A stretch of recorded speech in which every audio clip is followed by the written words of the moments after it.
Bien, en nombre de Mater Fátima Internacional y en nombre de la Academia Cor Immaculatum Marie, para nosotros es una gran alegría poder darle la bienvenida a nuestra hermana Janine Albarrán, que es profesora del Instituto Pontificio Juan Pablo II y que nos va a compartir este módulo de Teología del Cuerpo.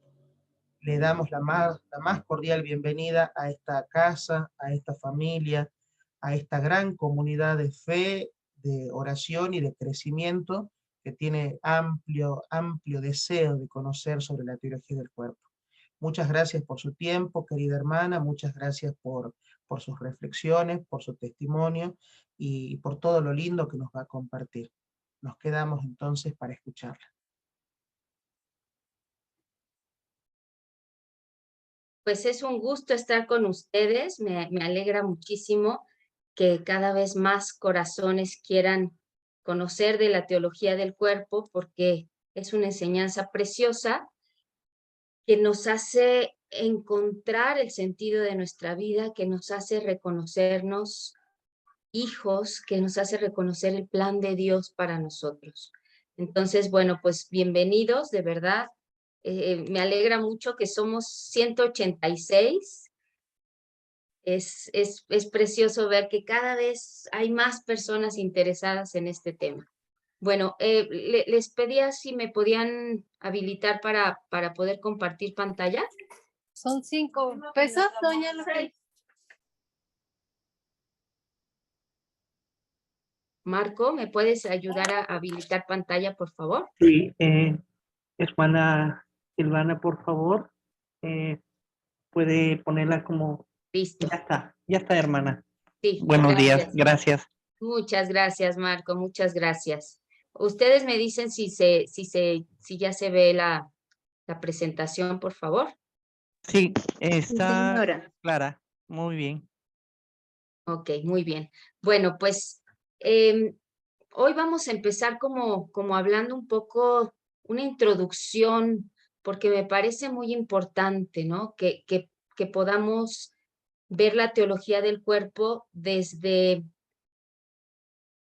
sí, ya, desde toda esta visión en la que seguramente lo vio Juan Pablo II. O sea, él vio cómo iban avanzando las ideologías, cómo se iba desmantelando la antropología adecuada en el mundo. Entonces, me parece muy importante. Ahora, para mí, para mi esposo, ha sido un regalo maravilloso entender la teología del cuerpo, porque nos ayuda a purificar el amor y porque hemos descubierto la grandeza del matrimonio, del amor humano, porque nos damos cuenta de la misión a la que fuimos creados, que nuestra vocación es amar y ser amados y pues formar el corazón de nuestros hijos, ¿no?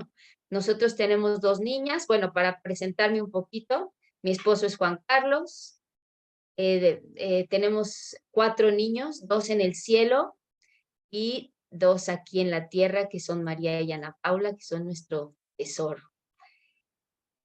Y me gustaría compartirles que una de mis pasiones es el arte y la teología del cuerpo. Entonces, Juan Pablo II en la Carta a los Artistas nos dice que el arte es capaz de conducirnos a una experiencia religiosa, que es un camino privilegiado de admiración, de encuentro, de crecimiento. Y el arte para mí es una llavecita que nos ayuda a ablandar el corazón y evangelizar. Entonces espero les gusten las pinturas que escogí para poder ir conectando con la teología del cuerpo. Y en estos tiempos en los que estamos viviendo, la teología del cuerpo es una respuesta a muchas interrogantes. Es un antídoto de todo el ataque que está viviendo la persona, el matrimonio, la familia, nuestra fe. Entonces es una respuesta, es un antídoto y es una luz sobre todo porque la teología del cuerpo está basado en la Sagrada Escritura, ¿no? Entonces, vemos cómo esta teología del cuerpo empieza a cambiar la vida. Hay muchos testimonios, ¿no? La teología del cuerpo me cambió la vida. ¿Por qué? Pues porque realmente es ese camino en el que el Señor nos muestra su palabra. Juan Pablo II la toma de manera hermosa. Ahora, ¿cómo? Pues va purificando nuestra visión, va cambiando nuestra mirada hacia nuestra sexualidad, hacia nosotros mismos, ¿no? Entender que somos un don. Vamos descubriendo nuestro sentido de vida, de amar y ser amados, y tenemos esta visión del amor y de la persona y de la vocación. De la vocación en el lugar donde nos puso, ¿no? En el matrimonio o en la vida consagrada. Y lo queremos compartir. O sea, después de conocer la teología del cuerpo, queremos que más personas se iluminen de esta enseñanza. Entonces, pues me gustaría que empezáramos esta sesión con una oración al Espíritu Santo para que nos dé luz y para que podamos ofrecer todo esto que vamos a aprender de la teología del cuerpo. Y los invito a que hagan suya esta oración y que pensemos que no tenemos que llenarnos de conocimientos, sino de experiencia de Dios. Entonces, empezamos la oración en el nombre del Padre, del Hijo, del Espíritu Santo. Amén. Señor, te entregamos hoy nuestro tiempo, nuestra inteligencia, nuestro corazón. Tú sabes toda nuestra historia, todo lo que hay en esta interioridad, en este corazón que hoy te queremos entregar. Tú sabes que estamos en búsqueda de ti. Enciende en nosotros el fuego de tu amor, purifícanos, quita de nuestro corazón todo lo que no te pertenece, Señor. Danos tu luz para que penetre en nuestra alma, para que llene nuestros vacíos, para que sane nuestras heridas, para poder ver toda la grandeza y el plan de amor que tienes para nosotros. También le pedimos intercesión a nuestro querido Papa San Juan Pablo II para que comprendamos este maravilloso camino del amor humano y que no se quede solo a nivel intelectual, sino que lo hagamos vida. Te lo pedimos, Señor. Le encomendamos esta sesión también a la Virgen. Dios te salve María, llena eres de gracia, el Señor es contigo. Bendita eres entre todas las mujeres y bendito es el fruto de tu vientre Jesús. Santa María, Madre de Dios, ruega Señora por nosotros los pecadores, ahora y en la hora de nuestra muerte. Amén. Bueno, pues ya empezamos con el pie derecho, porque empezar la sesión con nuestra oración es lo que justo nos va a hacer entrar en nuestro corazón y realmente que el Señor toque lo que está ahí atorado. Me cuesta un poquito de trabajo hacer la sesión por vía virtual porque no veo sus caritas, porque se complica un poco lo impersonal. Aquí Paola Sofi dice, no se oye, ya lo pueden, ¿todos escuchan bien? Sí, hermana, todo se escucha claro. Ok, Señora. perfecto. Sí, todo bien. Se escucha bien, Entonces a lo hermanita. mejor ella es la que no tiene bien busca entrar en tu audio para poder escuchar. Bueno, pues en el capítulo 1 de Juan,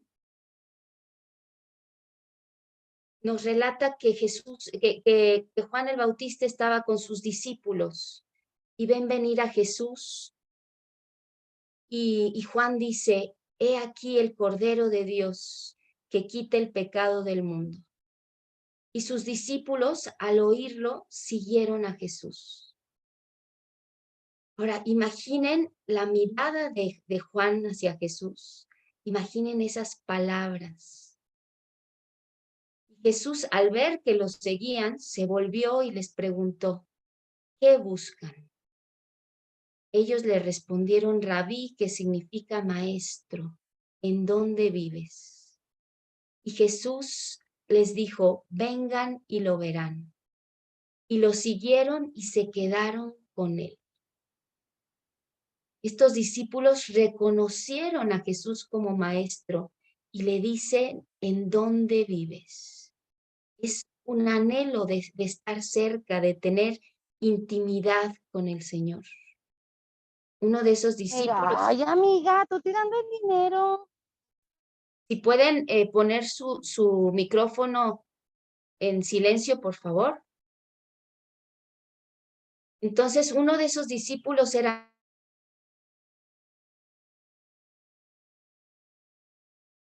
Hermana, se le cortó su audio, hermana.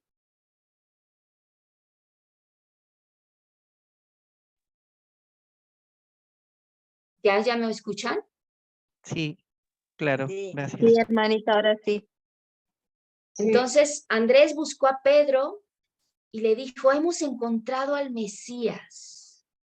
Hemos encontrado al Mesías. Qué lindo que nosotros al encontrarnos con Jesús podemos compartir nuestra alegría con nuestros familiares, con nuestros amigos, vecinos, y que ellos también quieran seguirlo.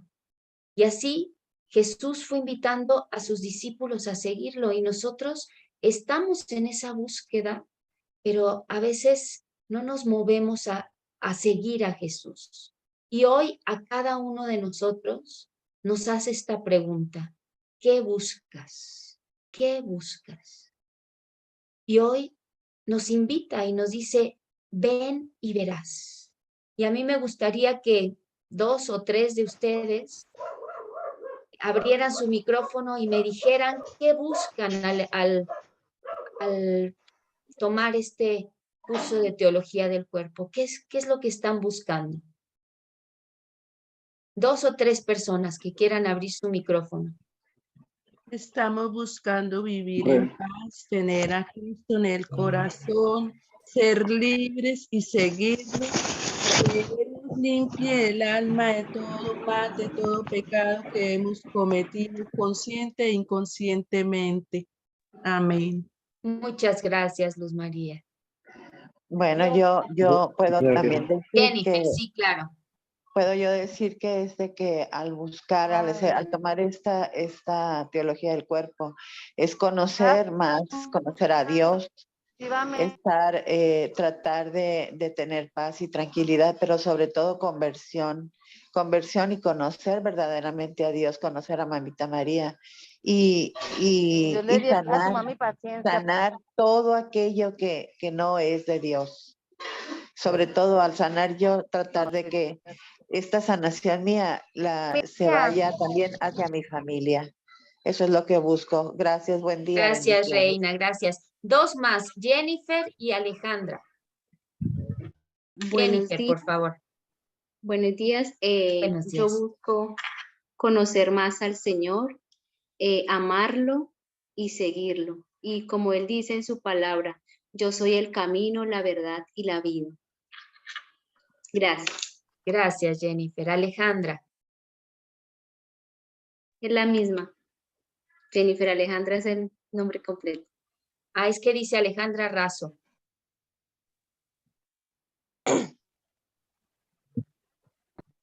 Bueno, María Cecilia.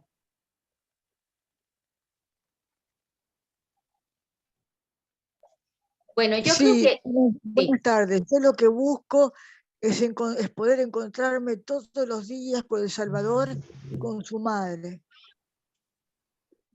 Gracias, María Cecilia. Bueno, A si ver, se escucha, soy Alejandra Razo. Sí, adelante. Ok. Bueno, voy a compartir rápido. Yo vengo pasando de una situación de un proceso de una separación por infidelidad y vuelve mi esposo a casa y yo estoy tratando de, pues, que haya una restauración en mi familia y buscando ahora sí, de la mano de Dios, qué es lo correcto en cuanto a las personas, a los esposos, lo que es correcto pues para Dios agradable, y estoy tratando de tener conocimiento sobre esto para poder empezar de ser un matrimonio que estaba en muchos conflictos y en desobediencia, a volver a Dios pero junto, y traer a mi familia conmigo para vivir de una mejor manera, porque fue un proceso muy difícil el pasado y estábamos en desobediencia en muchas cosas. Estoy tratando de restaurar mi familia. Y Qué lindo, Alejandra, muchas para poderlo hacer gracias. Gracias. Muchas gracias, Alejandra, qué lindo testimonio.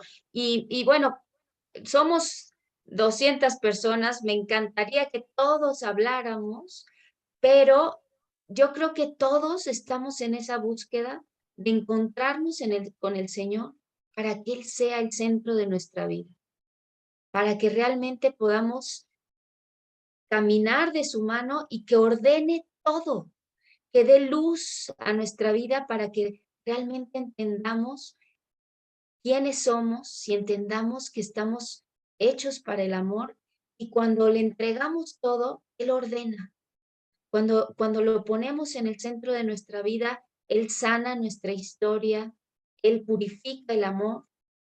Y bueno, pues con este testimonio de Alejandra, yo creo que todos tenemos que darnos cuenta, ¿no? Algunas veces cuando estamos en una crisis muy fuerte, cuando llegamos a un límite, a una experiencia de saber que ya no puedo con mis propias fuerzas, entonces es cuando le pedimos al Señor que entre.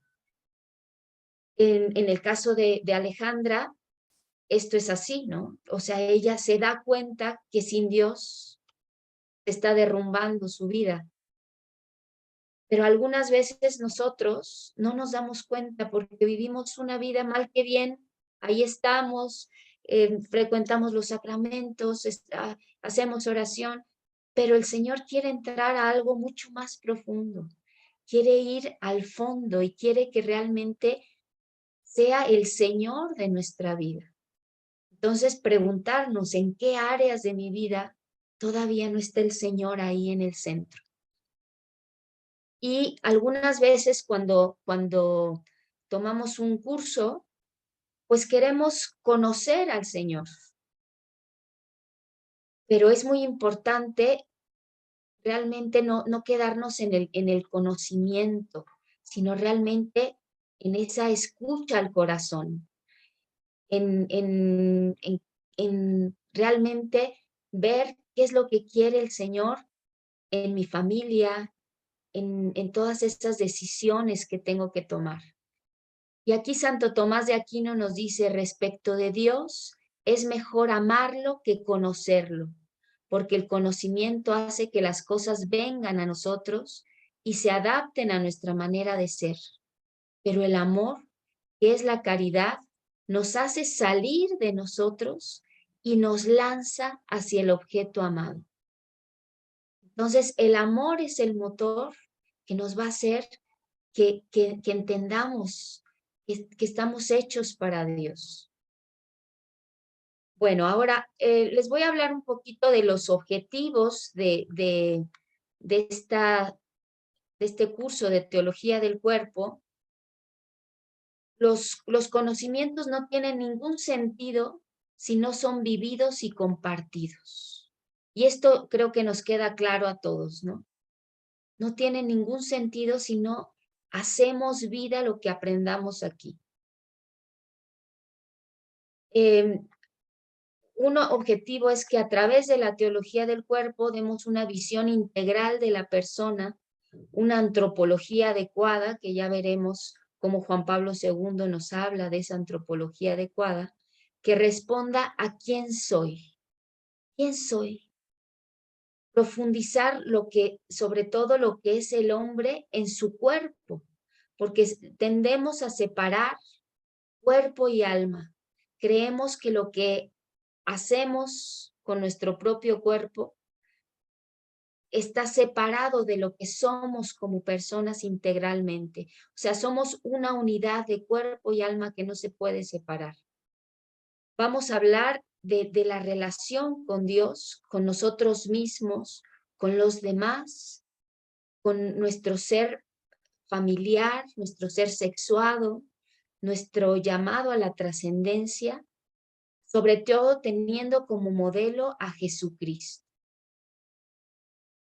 Y vamos a profundizar las verdades fundamentales de la fe cristiana a partir de la revelación, a partir de la palabra, siguiendo el magisterio de la Iglesia Católica, por supuesto, para afrontar los desafíos que nos enfrentamos como cultura. O sea, hoy vivimos grandes errores antropológicos. Entonces, tenemos que buscar una buena preparación, una buena formación para poder saber quiénes somos y poder transmitir la fe, ser testigos de un mundo que necesita reencontrarse con Dios. Y para tener un encuentro personal con el Señor. Descubrir el plan que tiene para nosotros, para el matrimonio, para la vida consagrada y para la familia. ¿Hasta aquí alguna pregunta?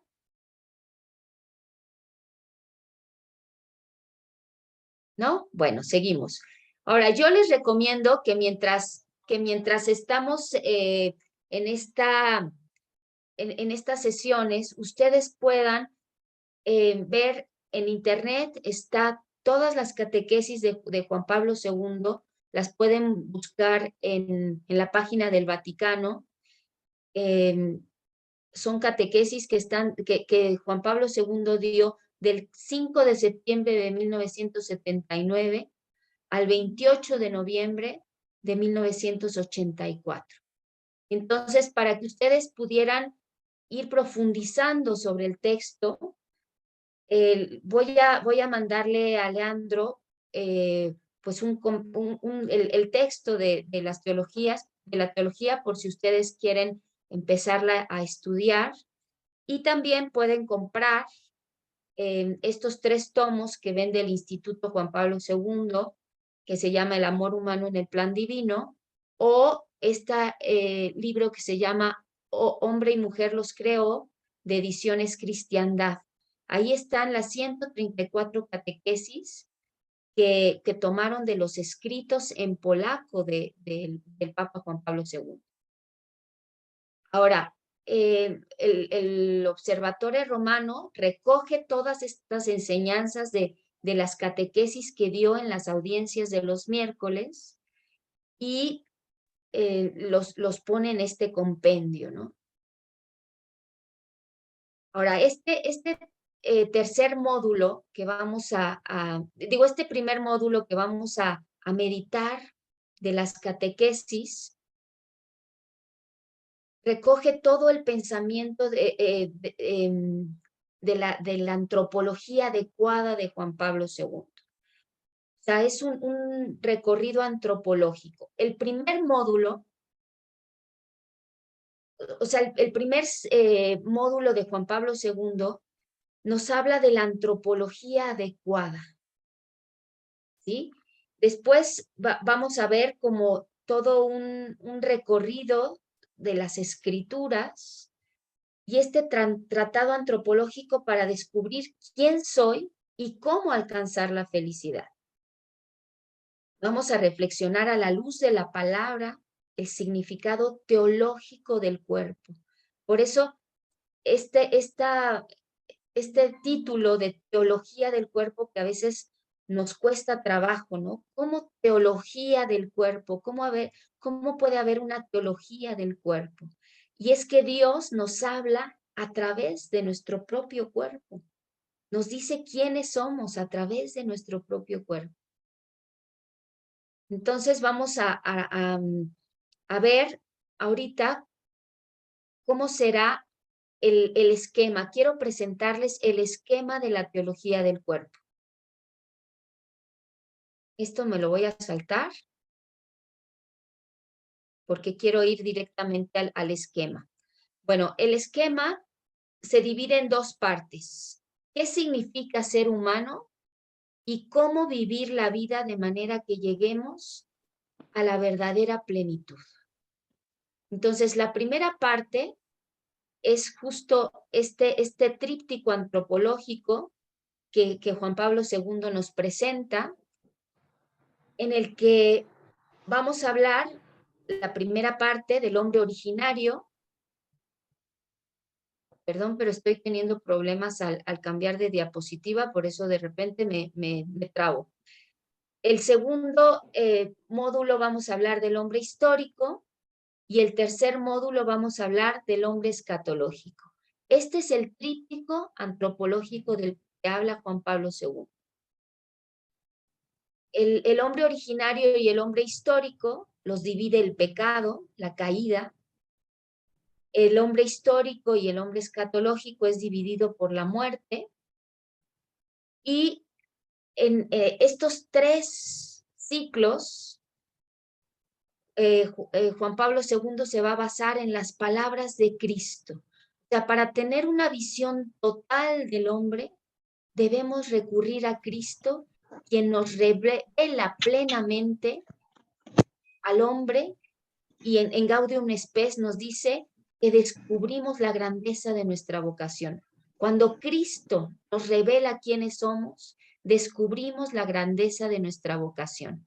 Luz Helena, tienes levantada la mano. Dime.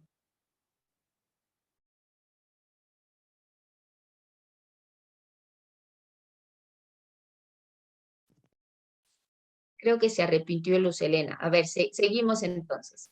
Bueno, entonces, este es el tríptico antropológico. En el hombre histórico, en el hombre originario, Cristo se refiere al principio, en las palabras de Mateo 19, versículos del 3 al 9, basado en la discusión de Jesús con los fariseos sobre el plan de Dios para el matrimonio. Y nos habla del principio. Ya lo vamos a ir viendo, pero pueden ustedes empezar a buscar las citas bíblicas, Mateo 19, del 3 al 9. En el hombre histórico, Cristo apela al corazón del hombre y está basado en las palabras de Jesús en el Sermón de la Montaña con respecto al adulterio cometido en el corazón. Es Mateo 5, del 27 al 28. Y el hombre escatológico, donde Cristo se refiere a la resurrección, basado en las palabras de Jesús a los saduceos, donde les dice que en la resurrección los hombres y las mujeres ya no se casarán. Es Mateo 22, del 23 al 33. No se preocupen que esto lo vamos a desarrollar ampliamente. Este es nada más el esquema para que ustedes se den cuenta de cómo está estructurado la teología del cuerpo, ¿sí? Bueno, en este hombre originario,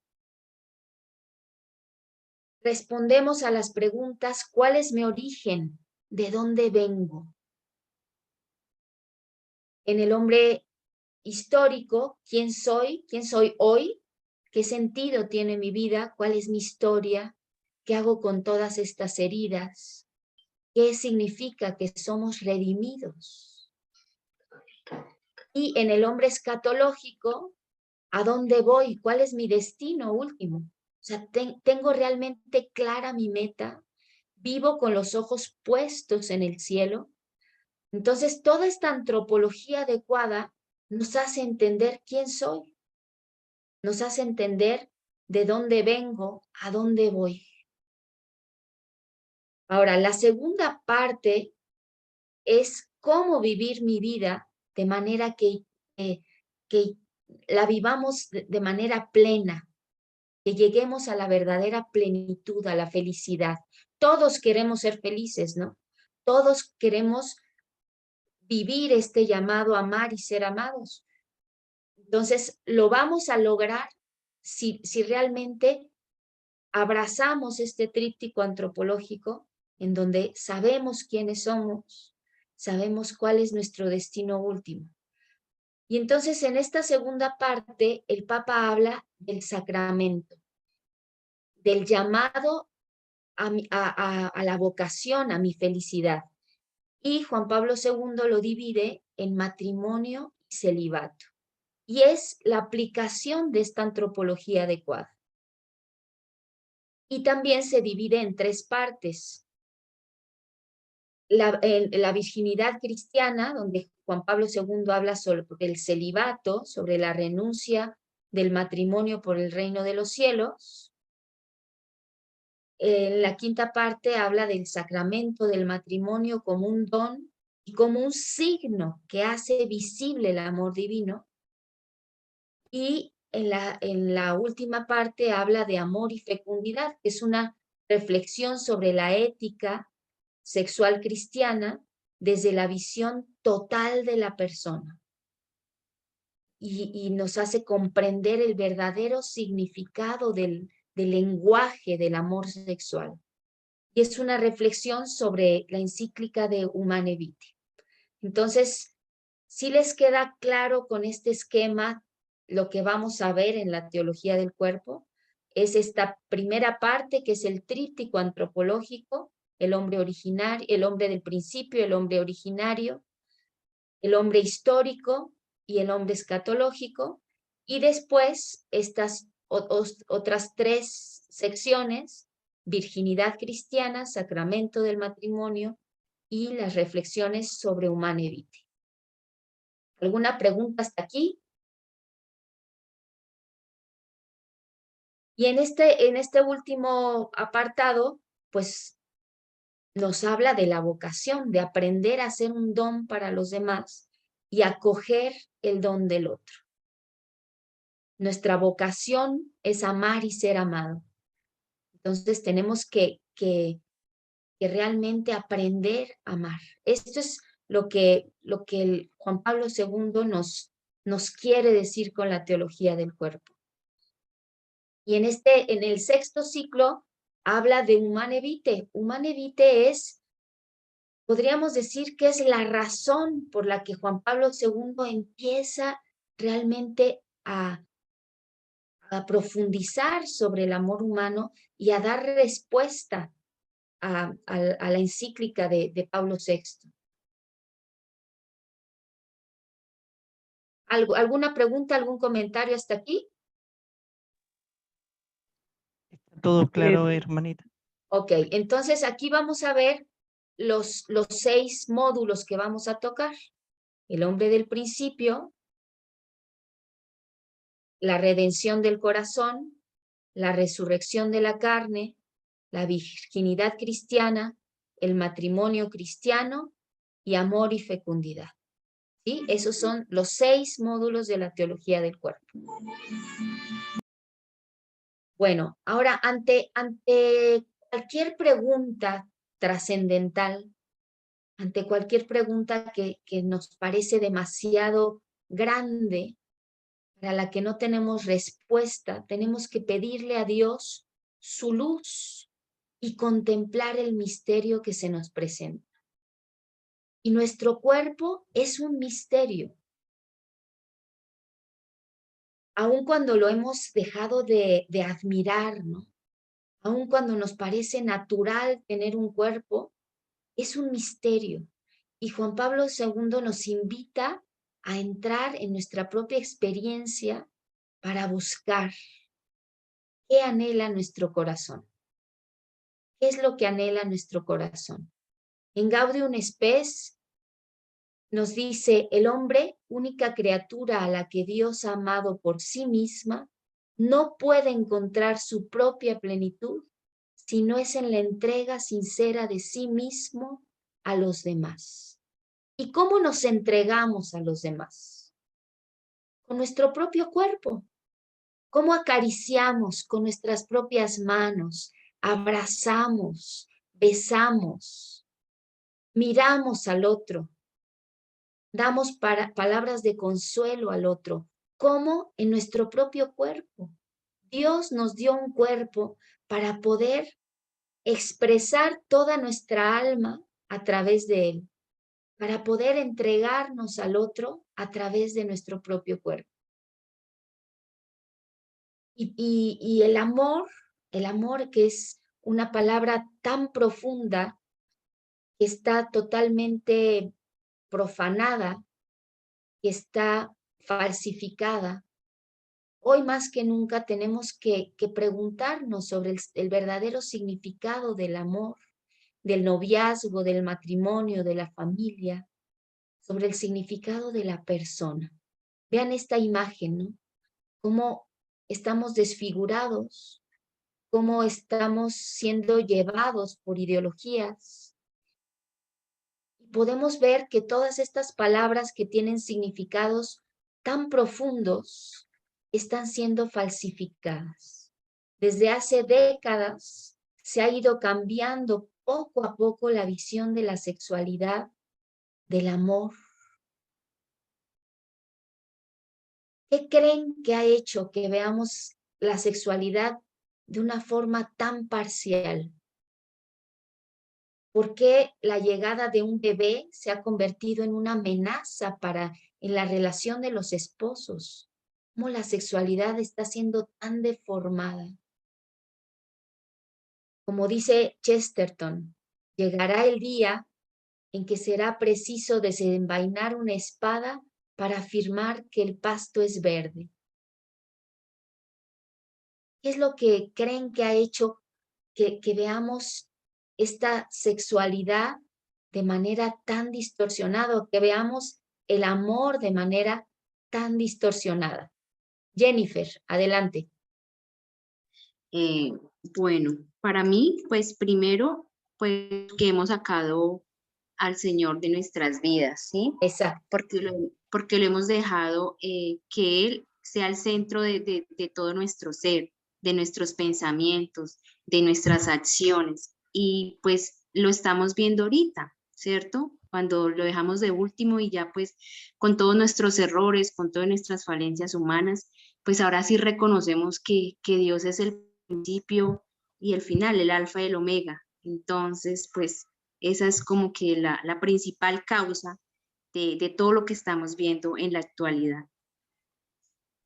Así es, exactamente, sacar a Dios de nuestras vidas. Y es lo que estamos tratando de hacer, poner a Dios en el centro de nuestra sexualidad, en el centro de nuestro matrimonio, de nuestra persona. Bueno, entonces vamos ¿alguien más levantó la mano? Sí, yo soy adelante. de México. Sí, lo que yo he visto es que ese demonio que ha venido a traer su propia ideología y a través de personas desde hace mucho tiempo resentidas por ambición para diezmar a la población, porque ese es el plan del demonio.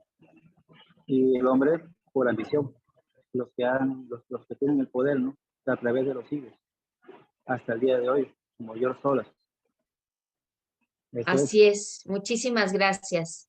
Griselda. Dos más, ¿vale? Griselda y Margarita. He observado que aunque Dios esté en el matrimonio, pero tenemos a un Dios que no es el verdadero.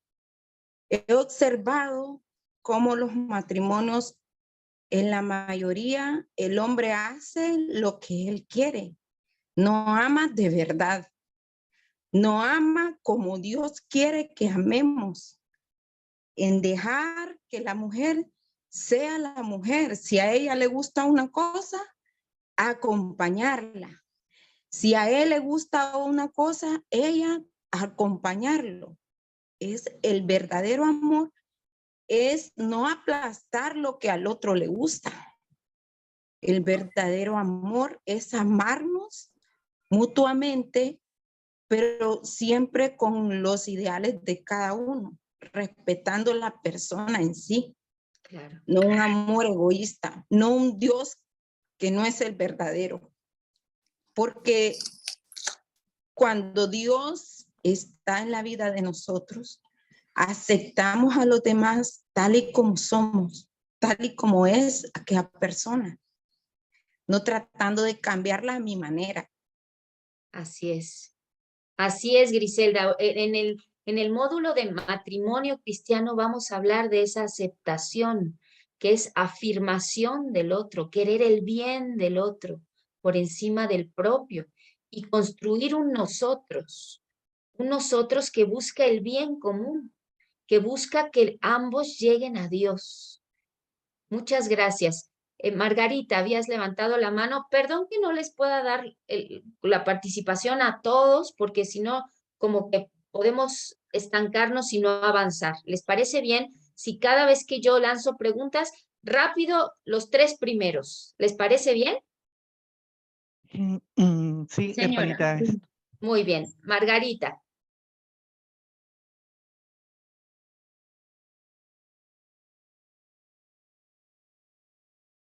Hermana, está apagado su micro. Hermana Margarita, por favor, encienda su micro. Perdón. Generalmente yo he visto que todo se basa más que todo en la humildad, ¿verdad? Que antes éramos nuestros abuelos y nuestros antepasados, había humildad donde solo el papá trabajaba, donde la mamá se dedicaba al hogar y a cuidar a sus niños y a educarlos junto con el padre cuando llegaba, pero ahora falta el hogar, falta su madre, falta su papá, los niños están en manos de empleadas y todo lo material buscan, ¿verdad? Que tener carro, tener casa, tener cosas de marca, ropa y zapatos los niños, y con eso llenan el amor ellos. Y el amor que es necesario de Dios, de corazón, que debe haber en el hogar, ha faltado mucho últimamente, ¿verdad? Y eso es lo que estamos necesitando actualmente para ser un pueblo bello como el que Dios anhela para nosotros, ¿verdad? Que él ha anhelado. Así es, Margarita, exactamente. Todas estas distorsiones que nos hacen perdernos de rumbo. Y el Papa Juan Pablo II en 1982 nos alertó en Fátima precisamente sobre el pecado y cómo ha adquirido derecho de ciudadanía. Está entrando a las leyes de todos los países para destruir esta visión cristiana, para imponer todas estas ideologías, para destruir el matrimonio, la familia, la persona, y el ataque es cada vez más evidente. Lo que antes se llamaba pecado, ahora se llama derecho. Entonces estamos viviendo tiempos difíciles y todos hemos sido expuestos a una visión distorsionada de la sexualidad, del matrimonio, del noviazgo, de la persona. Hoy la edad promedio de exposición a la pornografía es de 9 años, imagínense. El 73% de la pornografía se ve a través de celulares. O sea, si tienes un celular, estás expuesto. Esto no significa que vas a consumir, pero significa que estás expuesto. En el 2017, Pornhub publicó que por día recibe un promedio de 64 millones de visitantes. Esto quiere decir 729 personas por segundo, ¿se imaginan? Y ahora, esta es una página. Hay más de 500 millones de páginas web. Y con la pandemia, el consumo de pornografía aumentó un 11.6%. Con esto se incrementa la violencia física y sexual, se ve a la persona como objeto sexual, se incrementa la pedofilia, las violaciones, la trata de persona, etc. Entonces, imagínense un adolescente que tiene a 1000 las hormonas y que tiene muchas preguntas y es el más vulnerable, ¿no? Por eso tenemos que educar a nuestros hijos, formarlos, estar en una comunicación, abrir puentes desde chiquititos para hablarles de su cuerpo como un regalo, como un don, de lo valioso que es la entrega y con nuestra propia vida, que vea a sus papás amarse. Entonces nuestros hijos nos está rompiendo la ideología. Y el pensamiento antivida se ha ido instalando. Cada vez hay más jóvenes que ya no quieren tener hijos. Cada vez hay más porcentajes de divorcios. Ya no quieren casarse. ¿Por qué? Pues porque no han visto que el matrimonio sea el camino para la felicidad en sus propias familias. Fíjense lo triste que es esto. Por eso tenemos que dar testimonio y recuperar la alegría en el matrimonio. Estos jóvenes pues ven que la prioridad es su desarrollo profesional y también ven a los hijos como un peligro para la ecología, ¿no? Yo di una plática en una preparatoria y decía, es que el ser humano es menos que los animales, porque los animales son parte de la naturaleza, pero el ser humano está acabando con la naturaleza. Qué triste que se vea al ser humano como un peligro. Entonces ya no quieren tener hijos. Ahora también hay un problema. Pasamos del puritanismo de ver el cuerpo como algo malo a idolatrarlo como objeto sexual, a idolatrarlo como un dios. Es el culto al cuerpo. Y lo vemos en las películas, en las series, en los anuncios publicitarios. Se exhibe al cuerpo públicamente como objeto sexual. Las redes sociales, la literatura. Entonces tenemos que entender que somos alma y cuerpo. Nos estamos olvidando de esto, de esta unidad. A los jóvenes ya solo les importa la apariencia, lo físico, lo externo. Piensan que lo que hacen con su cuerpo no afecta su vida interior. Esto es una tragedia. En la Biblia, en Samuel dice, la mirada de Dios no es la mirada del hombre. El hombre mira las apariencias, pero Dios mira el corazón. Entonces tenemos que recuperar esta unidad de alma y cuerpo y saber que toda mi interioridad se refleja en mi cuerpo. Que si yo no tengo a Dios como centro, difícilmente voy a vivir en este cuerpo con la dignidad que me corresponde. Ahora vemos que niños de primaria están mandando fotos inapropiadas por internet. Es el famoso pack. El cuerpo se utiliza como moneda de cambio, como objeto de placer. Solo importa el cuerpo como apariencia física, ¿no? Y estamos sumergidos en el hedonismo. Estamos hablando de todos estos errores antropológicos que están destruyendo al ser humano, como esta imagen, ¿no? Que nos hacen sumergirnos, que nos hacen perdernos de lo que somos.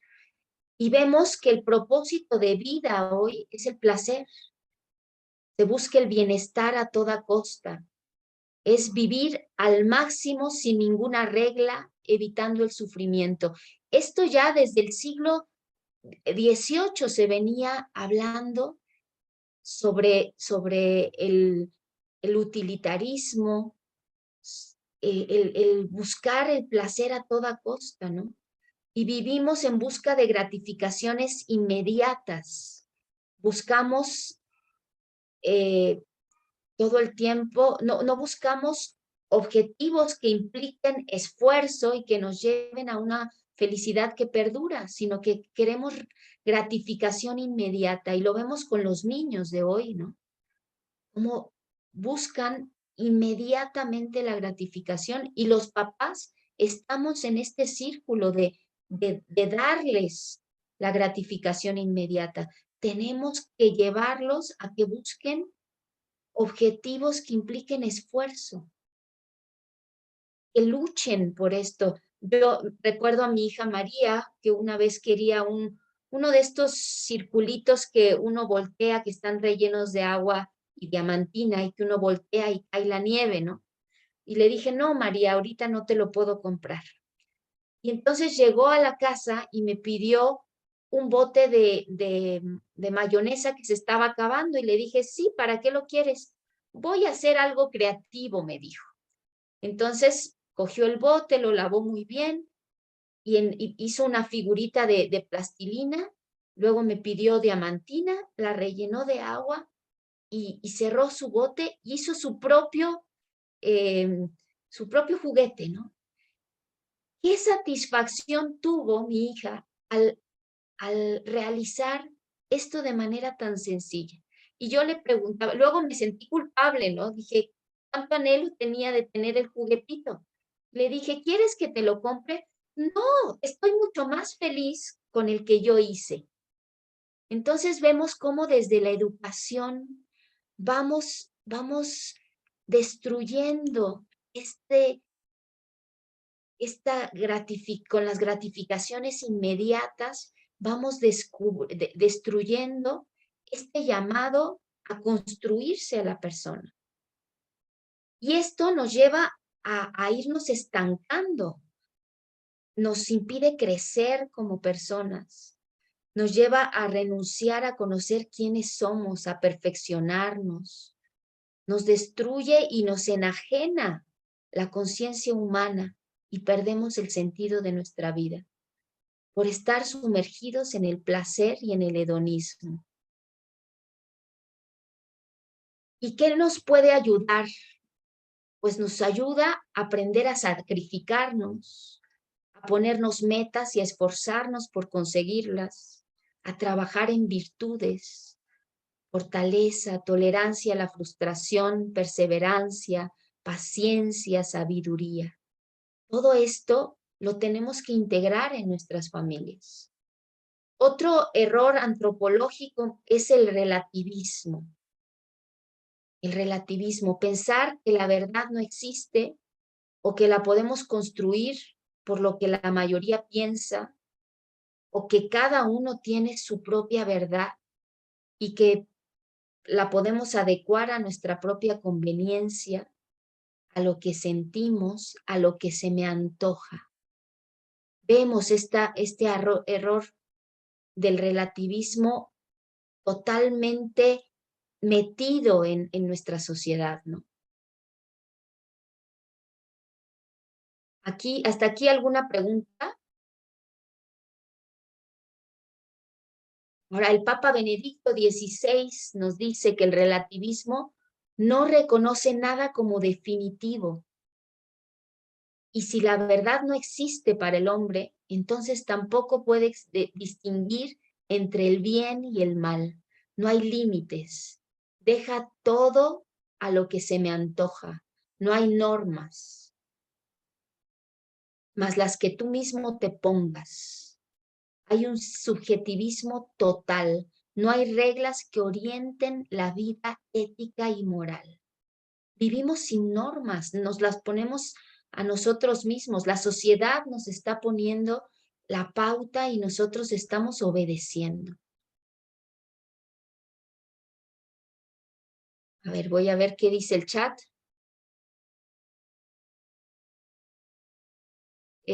Alguien quería compartir algo, ¿verdad?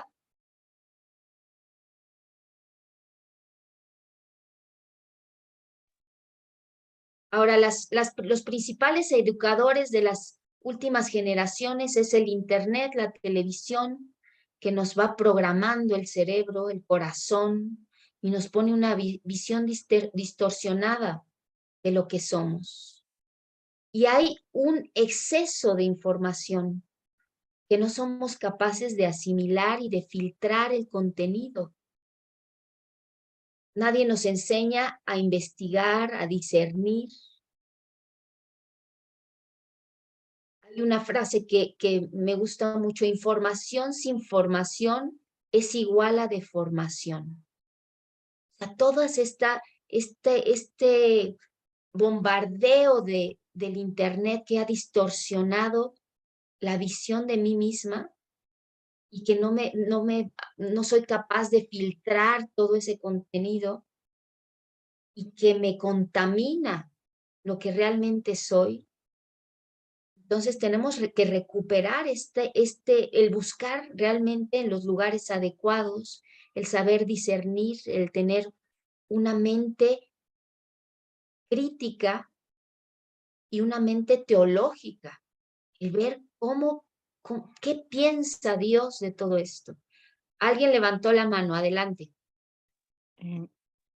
Sí, muy Hermanita. buenos días. Buenos días, Luz. Mira, de acá desde Colombia, desde Boyacá. Gracias. Con tristeza lo digo, porque yo soy madre de 3 niños, sí, soy madre cabeza.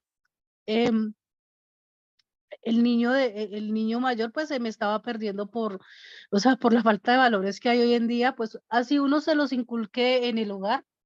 Ellos se enfrentan a un mundo que es devastador, ¿sí? En los colegios, en la sociedad de hoy en día, donde uno se sorprende y uno dice, Dios mío, o sea, ¿qué está pasando? ¿Qué está pasando que tanto el hombre como la mujer han perdido esos valores y ese respeto a sí mismos, ¿sí? Hacia su propio cuerpo, hacia su propio ser? Ese lo pude rescatar, el segundo niño no lo pude rescatar de las garras de este mundo tan terrible, ¿sí? Pero bueno, ahí voy en la lucha y confiando en Dios, sé que lo voy a poder rescatar. No sé si sea demasiado tarde, pero confío en que sea a tiempo. Ahora Claro tengo que sí. ahora tengo el pequeño que, a ver, porque es que a mí me explicaban los médicos, mi hijo cayó en las drogas a la edad de 11 años, empezó a los 9 años, ¿sí? Dios. Mi hijo ya tiene 20 años. Lo que sucedía era que ellos veían eso como amor, ¿sí? Se enamoraban de esa droga.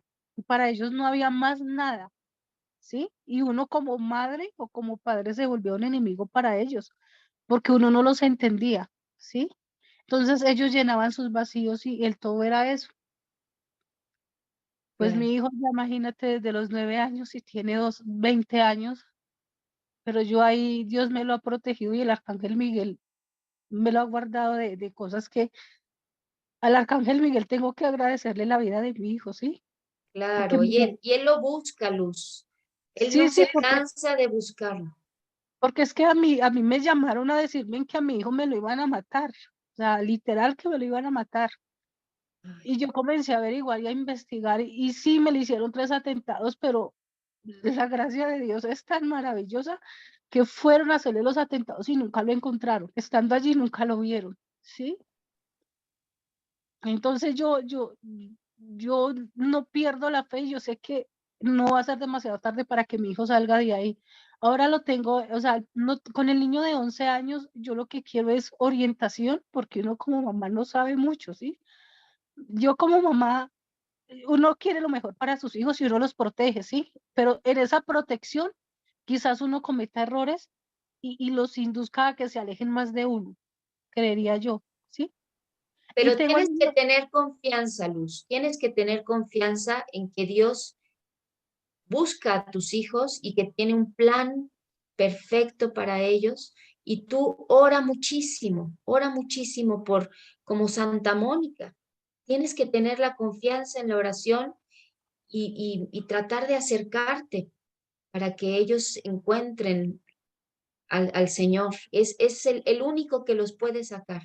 Recuerda al hijo pródigo, vende toda la herencia. Tus hijos están vendiendo la herencia. Vende toda la herencia y se va a un país lejano. Y el Señor no se cansó, el Padre no se cansó de ver el camino por donde había ido el Hijo. Ahí tenía puesta la mirada. Entonces estoy segura que el Señor va a recuperarlos, pero ellos tienen que entrar en sí como el hijo pródigo, entrar en sí y darse cuenta de que están viviendo esto. Pero tú con confianza y entrégale a tus hijos en la oración. Gracias por tu participación, Luz. Vamos a pedir mucho por tus hijos. Gracias, hermanita. No sé si al mira, final, terminando el Sí. tema, formularíamos las preguntas. Sí, muy bien. Sí, para que podamos avanzar un poquito. La verdad es que si estamos todos unidos y todo, la verdad me da un poco de pena no dar la palabra, pero también pienso que no vamos a avanzar mucho. No sé cómo podemos... Sí. Hermana Yanine, lo que podemos hacer es que usted da su tema y al finalizar damos espacio para preguntas. Nosotros aquí los anfitriones y coanfitriones damos la palabra conforme van levantando la mano. Ah, perfecto, perfecto. Ok, ok. Lo que Usted pasa termina es que su tema. Sí, muy bien. Ya, sí, ya usted termina entendí. su tema y pues damos la palabra para el tiempo que nos quede todavía para poder resolver dudas. Ok, perfecto, perfectamente bien. Muy bien. Bueno, entonces, ¿seguimos? Ahora, ¿cuáles son las consecuencias? Pues estamos viendo sufrimiento, familias rotas, falta de sentido de vida, aborto, eutanasia, cultura de muerte, infidelidad. Todo esto nos está rompiendo.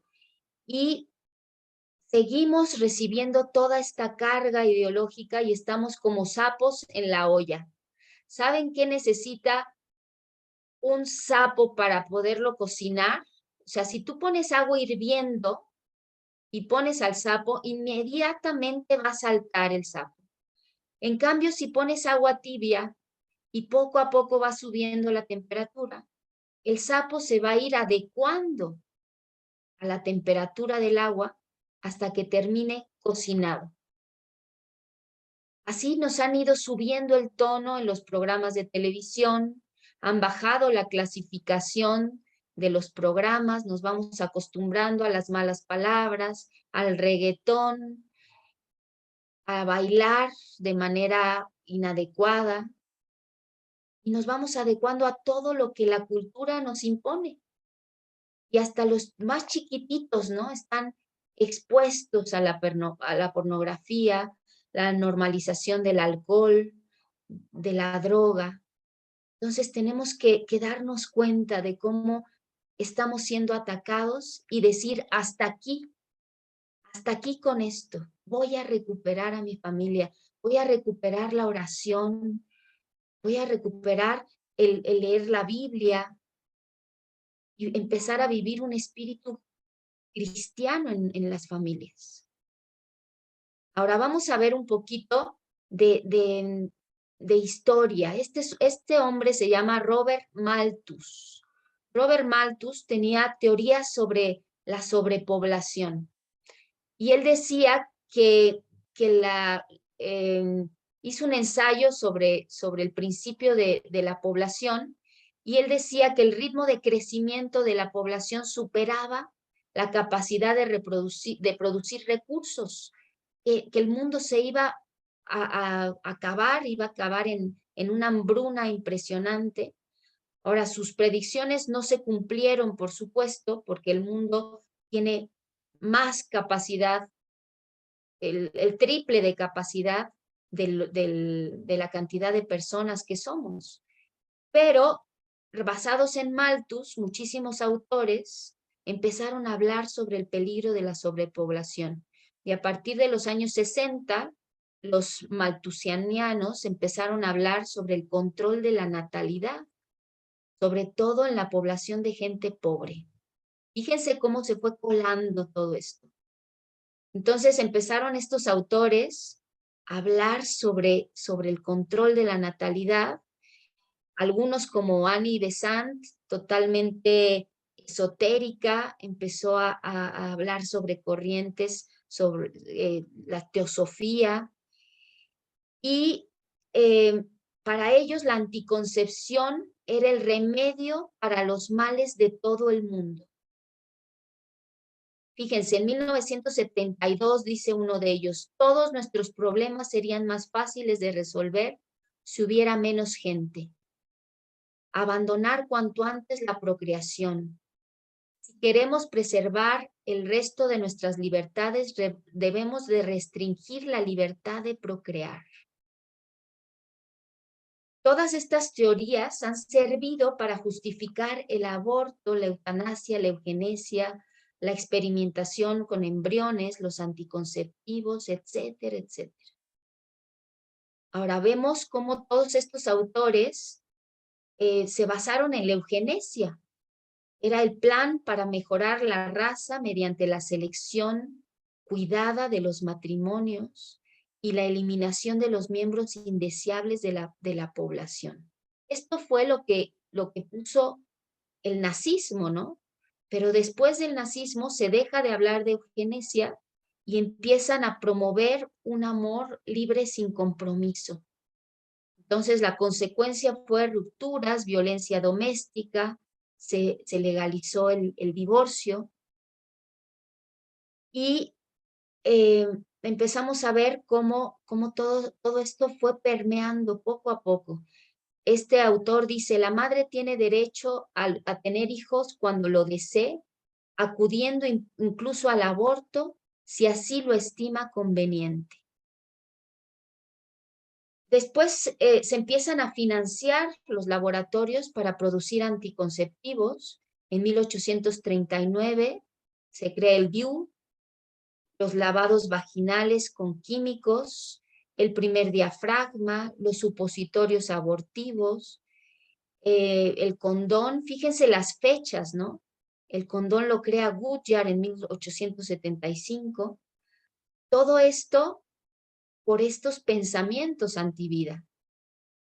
Ahora, la creadora del control de la natalidad fusionó el neomalthusianismo con el eugenismo, el feminismo y la teosofía neopagana de Annie Besant, que fue Margaret Sanger, y hizo toda una cruzada por el control de la natalidad, la liberación del deseo sexual, la nueva ciencia de la eugenesia.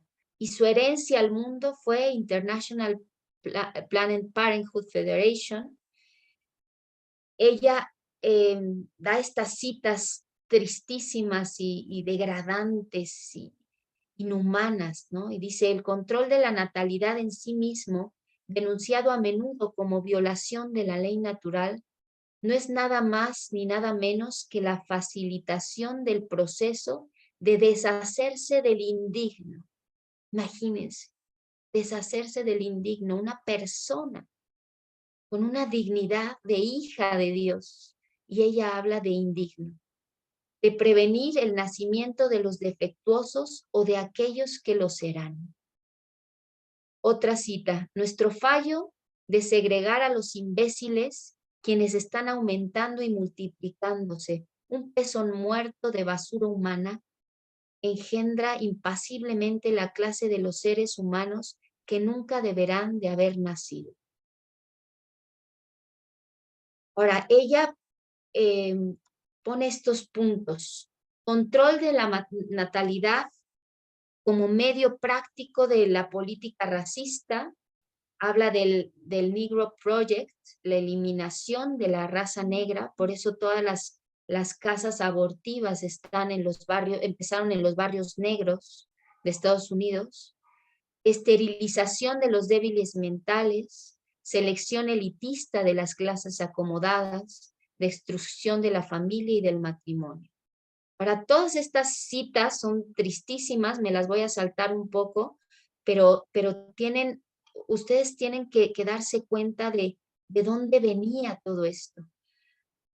Ella empieza a atacar al cristianismo, por supuesto, y habla de la iglesia como la principal enemiga del progreso de la raza, y habla de que los filántropos que cuidan la maternidad deben de acabarse, ¿no? Y dice, traen un peso muerto de desperdicio humano, en lugar de disminuir y dedicarse a eliminar a las estirpes que más perjudican el futuro de la raza y del mundo, tienden a volverlas dominantes en un grado amenazador. O sea, el sentirse amenazadas por las personas. Después surge la sociedad de eugenesia que persigue todos estos objetivos eugenésicos con medios menos visibles. O sea, buscan que ya no nos demos cuenta de que lo que quieren es acabar con la gente pobre y buscar una raza perfecta. Entonces, Rockefeller II se suma a Margaret Sanger y con muchísimo dinero impulsa la IPPF, y funda el Consejo de Población con diversas empresas multinacionales, y también vemos cómo se permite la internacionalización del movimiento neomalthusianiano del control de la población mediante la anticoncepción. Entonces se presenta el aborto como un método más de anticoncepción, se impulsa la investigación con medios masivos de anticoncepción, se empieza a divulgar la educación y se implanta la ideología antinatalista. Y todos recordamos, ¿no?, estas campañas de la familia pequeña vive mejor, pocos hijos para darles mucho. O sea, se empieza a buscar ya no hablar de la raza pura, sino hablar de bienestar para la familia. Ya no quiero pararme tanto en esto porque creo que ya estamos en tiempo, pero bueno, a partir del siglo XX, todas las políticas antipoblación cada vez más agresivas, y se suman agencias como la ONU, la UNICEF, el Banco Mundial, la OMS, con campañas mundiales con muchísimo dinero de por medio que impulsan el feminismo, el informe Kissinger, que habla de la necesidad de invertir en el control de la natalidad en el tercer mundo para asegurarse de la supremacía sobre las materias primas. Se habla del avance en la salud sexual y reproductiva. Ya no se habla de aborto, sino de salud sexual y reproductiva. Y empiezan a impulsar la despenalización del aborto, de la eutanasia, la promoción de esterilizaciones voluntarias, y que todo el mundo colabore en la agenda de aborto. Y bueno, pues después vemos toda la revolución feminista, ¿no?, que impulsa todo esto.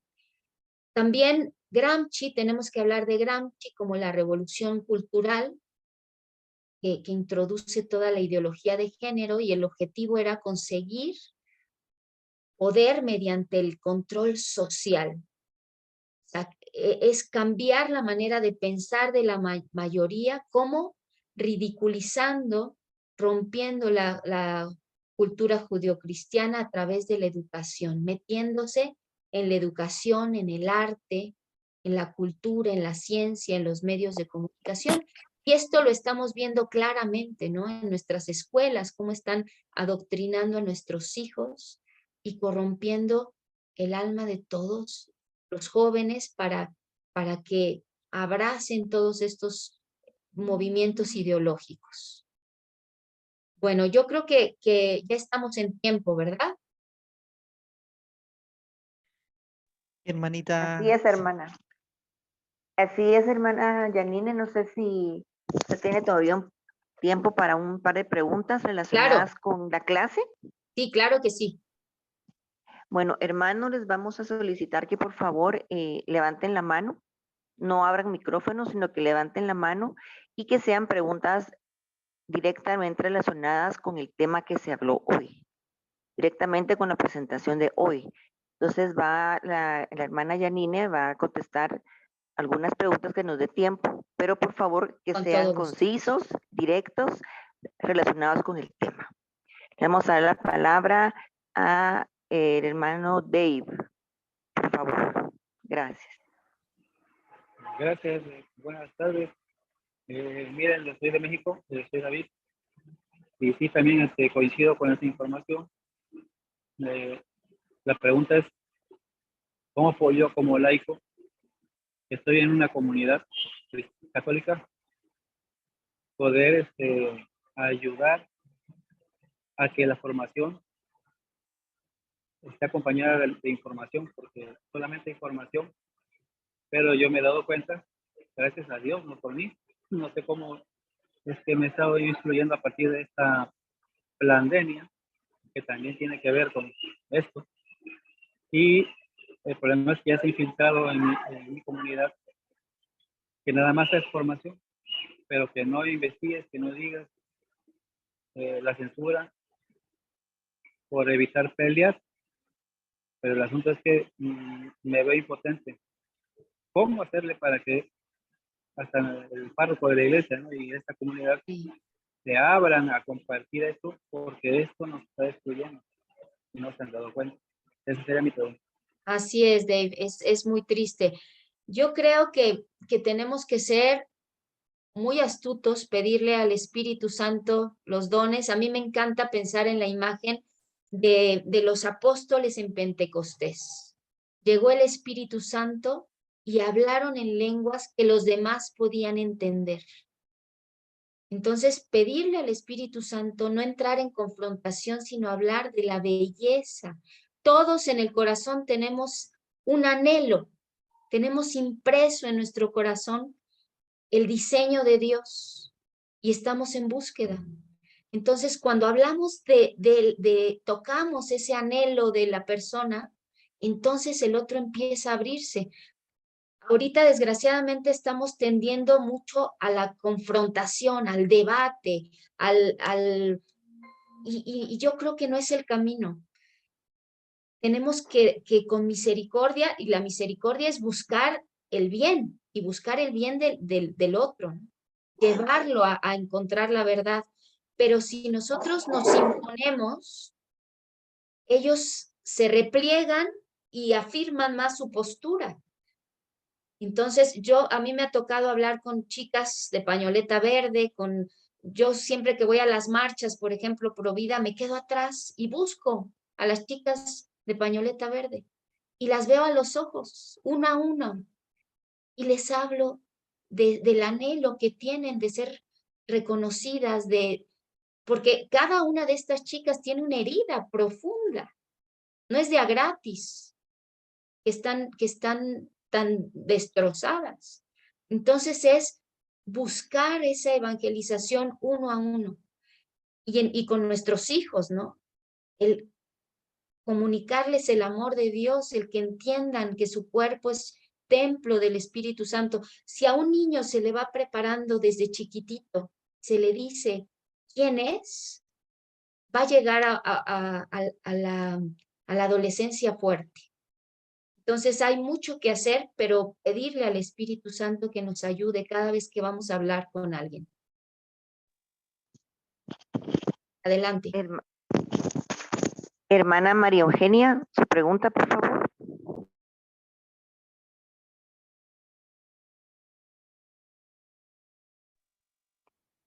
Hermana María Eugenia.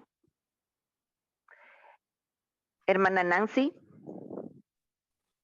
Buenas tardes a todos. Un poquito me presento. Soy profesora de universidad y me ha tocado mucho ver esto de la ideología de género y todas las cosas. Como recién conversa, pues lo veo ahora con escándalo. Entonces, mi pregunta en concreto, yo tengo muchos grupos de muchos estudiantes, gracias a Dios, pero el tiempo siempre es poco porque hay que ver los contenidos de las clases. Entonces, la pregunta en concreto sería, ¿cómo podrían, según su punto de vista, cómo podría yo sembrar esa semillita en el poquito tiempo que tengo? Porque sé que pues no puedo hacer muchas cosas con los chicos, pero al menos sembrar esa semillita. ¿Cuál sería el primer paso que se pudiera dar para que ellos empiecen ahí con la dudita? Claro, claro. Sí, gracias, Nancy. Yo también trabajo con grupos de preparatoria, algunos de universidad, y es muy complicado porque traen en los huesos la ideología, pero como decía, necesitamos que ellos descubran quiénes son. O sea, la teología del cuerpo, justo este tríptico antropológico, nos invita a descubrir quién soy. Entonces, muchas veces entramos a las aulas universitarias y hay dos que creen en Dios y los demás no. Entonces, ¿cómo hacer para hablar de teología del cuerpo, para hablar del plan, del amor humano en el plan divino, a estos chicos que ni siquiera reconocen a un Dios?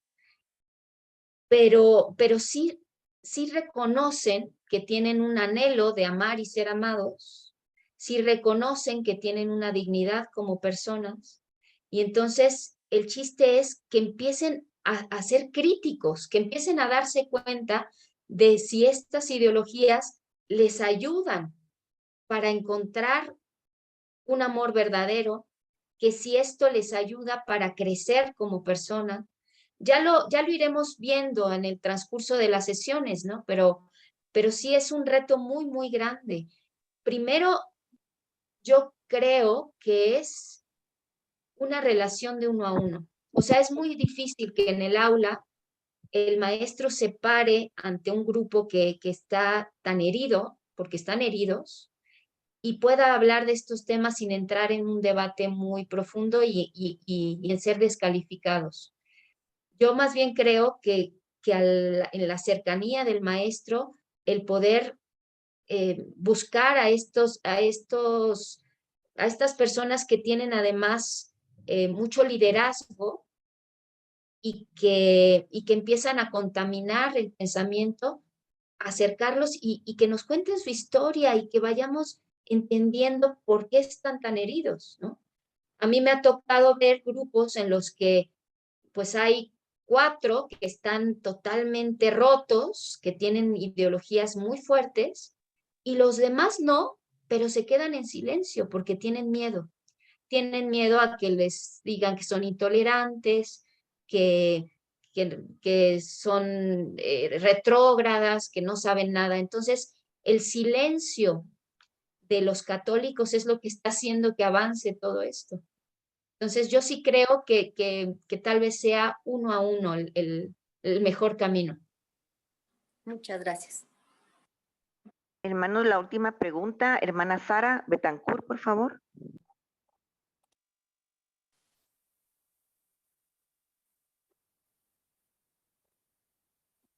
Hermana Sara, su pregunta, por favor.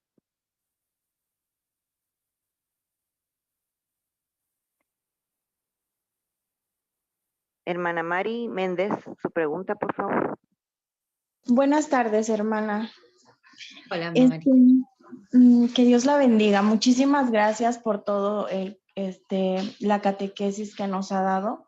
Le comento brevemente, es que soy hija bueno, a mí me abandonó mi madre desde los 5 años y todo lo que ha dicho en el tema realmente concuerdo exactamente con todo eso porque a veces los hijos tenemos muchas heridas de la infancia y a veces vamos después repitiendo los patrones que conforme vimos en nuestra infancia. Mi pregunta es, ¿a qué edad ¿a qué edad se recomienda aprender sobre la teología del cuerpo? Porque conozco muchísimos niños, jóvenes y así, que están en mi misma situación, que fueron hijos abandonados y que los padres no son personas creyentes de Dios o que ni siquiera acercan a los hijos a Dios, porque ese fue mi caso. Gracias a Dios empecé a buscarlo por mi propia cuenta, no fue por mis padres, pero por eso yo tenía esa duda de a partir de qué edad podría yo recomendar eso para que estudien o investiguen más sobre la teología del cuerpo. Claro que sí, Mari. Mira, yo tomé una certificación de educación sexual en la infancia y en la adolescencia. Sí. La teología del cuerpo nos habla de que tu cuerpo está llamado a amar y ser amado. Y que estás llamado a ser don para los demás. Que toda tu interioridad se expresa a través de tu cuerpo y que estás llamado a ser signo del amor de Dios. Eso se lo podemos decir a un chiquitito que está aprendiendo hasta un viejito, ¿no? Sí. O sea, el chiste es que los niños entiendan que su cuerpo es un don, que todo viene en referencia a Dios, que Dios los hizo hombre o mujer. Sí, sí. Les puso en su corazón un llamado, que a través de este cuerpo que tenemos, estamos llamados a amar. Entonces, a un niño desde pequeñito lo podemos abrazar, se puede acurrucar en nosotros Y le podemos hablar de que todo este sentimiento que tenemos, toda esta nuestra vida psíquica, nuestra vida espiritual, la comunicamos a través del cuerpo. Y podemos jugar con él, hacer caritas y decir, mira, mi cara está expresando alegría, y está expresando tristeza, y está expresando dolor, y está expresando, jugar a las caras y decir, tu cuerpo está llamado a expresar tu interior. ¿Y qué tenemos en el interior? ¿Qué tenemos en el corazón? Tenemos a Dios. Somos templo del Espíritu Santo. Estás llamado a que los demás vean en ti a Dios. Estás llamado a perdonar a tu hermanito, porque tienes a Dios adentro. Estás llamado a compartir tus juguetes, estás llamado a ser servicial, a ayudarme a poner la mesa. Entonces, todo esto se comunica desde niños. Yo tengo un taller para niños, por ejemplo, que les enseño teología del cuerpo, un taller para niños y un taller para adolescentes. Entonces, pues es precioso realmente mostrarle a ese chiquito que va creciendo que está llamado a ser un don. Y cuando aprendes desde niño, te es muy fácil después de adolescente, de adulto, vivir en esa clave de don, en el saber que todo lo que recibes es un don de Dios y que tú eres también un don para el mundo. ¿Sí? Sí, muchísimas gracias. Bueno, Gracias. hermanos, debemos terminar las preguntas. Damos la palabra a nuestra hermana Yanine para que cierre la sesión de hoy. Gracias, gracias. Pues fue un gusto, la verdad, un poco nerviosa de cómo iba a ser la primera sesión, medio atropellada, espero haberles podido servir y bueno, pues ya en la siguiente sesión veremos cómo responde la iglesia. O sea, me hubiera gustado terminar hablando de eso, ¿no? O sea, ante todo este basurero, ante toda esta inmundicia de ideologías, de corrientes que están destruyendo, ¿qué respuesta da la iglesia? Entonces, bueno, pues nos vemos el próximo martes, si Dios quiere, que Dios los bendiga y a poner en el corazón el que estamos llamados a hacer don, a que no tengamos miedo. Hay muchísima información en internet sobre la teología del cuerpo, sobre las encíclicas que nos dan esa formación para poder dar respuesta. O sea, si yo estoy fuerte y tengo realmente la certeza y los argumentos para dárselos a un joven, por ejemplo, va a ser muy fácil, ¿no? Hablarle desde el amor, desde el corazón, viéndolo a los ojos y vamos a tocar el corazón de esos jóvenes, de esos niños, para poder dar una visión de esperanza, ¿no? Me preguntan que dónde pueden encontrar la charla de nuevo. Está en Mater Fátima, ¿no? Sí, hermanos, toda la información de las clases de hermana Yanine va a estar en los grupos de WhatsApp. Por eso los invitamos a que se suscriban a los grupos de WhatsApp. Ahí encontrarán toda la información que hermana Yanine nos va a compartir gentilmente. Perfecto. Pues si quieren, terminamos con una oración pequeñita. En el nombre del Padre, del Hijo, del Espíritu Santo. Amén. Señor, te damos gracias por esta sesión. Te pedimos que nos ayudes a poner todo esto en nuestro corazón, que podamos vivir la teología del cuerpo.